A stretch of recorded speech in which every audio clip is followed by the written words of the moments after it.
অসম্ভব সুন্দর একটা ঘটনা। কিয়ামতের দিন রাসূল সাল্লাল্লাহু আলাইহি ওয়াসাল্লাম থাকবেন সবচেয়ে ব্যস্ত। পুলসিরাত, মিয়ানের পাল্লা, হাউজে কাউসার একসাথে ছুটাছুটি করতে থাকবেন ইয়া উম্মাতি, ইয়া উম্মাতি বলে। জিব্রাইল আলাইহি ওয়াসাল্লাম উনাকে তুলবেন কবর থেকে। রাসূল সাল্লাল্লাহু আলাইহি ওয়াসাল্লাম জিজ্ঞেস করবেন, কি কি ব্যাপার জিব্রাইল, আমার উম্মাত কি উঠেছে? ওইদিকে আবার মুসা কালিমুল্লাহ আলাইহি ওয়াসাল্লাম আরশের খুঁটি ধরে আছেন আর বলছেন, ইয়া নাফসি, ইয়া নাফসি। সেদিন ইমামুল আম্বিয়ার মুখে থাকবে উম্মাতি, উম্মাতি, আর সেদিন তার পায়ে থাকবে দৌড় আর মুখে থাকব আওয়াজ। রাসূল সাল্লাল্লাহু আলাইহি ওয়াসাল্লাম খুব অশান্ত ছোটাছুটি করছেন। হঠাৎ উনার মনে পড়ে, আমার উম্মাত ক্লান্ত, পিপাসার্থ, নয়তো ছুটে যান হাউজে কাউসারে। হ্যাঁ, এই তো পিপাসার্থ উম্মাত।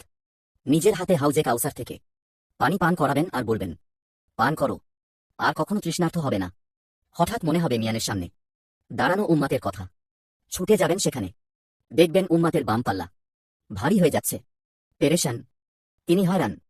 অতঃপর দৌড়ে যাবেন দুরুদের পিঠারার সামনে, যেখানে তার জন্য পড়া দুরুদ উম্মাতের নাম সহ একটা বক্সের মধ্যে জমা আছে। সেখান থেকে দুরুদ নিয়ে যান, পাল্লায় দিতে থাকবেন, যতক্ষণ না তা বাম পাল্লা থেকে ভারী হয়ে যায়। মাকামে মাহমুদের পাশে ওনার জন্য আসন পাতা থাকবে। আল্লাহ বলবেন, হে নবী বসুন। তিনি উত্তরে বলবেন, না বসব না। আল্লাহ বলবেন, জান্নাতে যান। নবী সাল্লাল্লাহু আলাইহি ওয়াসাল্লাম বলবেন, না, যাব না। আল্লাহ বলবেন, জান্নাতের পোশাক পরুন। নবী সাল্লাল্লাহু আলাইহি ওয়াসাল্লাম বলবেন, না, পরব না। আল্লাহ বলবেন, বোরাকে উঠুন। নবী সাল্লাল্লাহু আলাইহি ওয়াসাল্লাম বলবেন, না, উঠব না। আমি চলে গেলে উম্মাতের কি হবে? কিয়ামতের দিন মানুষ তার ভাই থেকে, সন্তান থেকে, পিতামাতা থেকে পালিয়ে বেড়াবে।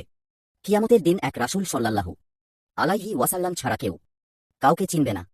অতএব রাসূল সাল্লাল্লাহু আলাইহি ওয়াসাল্লামের সুন্নাত ও আদর্শ অনুসারে জীবন তৈরি করা। আল্লাহ সবাইকে হেদায়াত দান করুক, আমিন।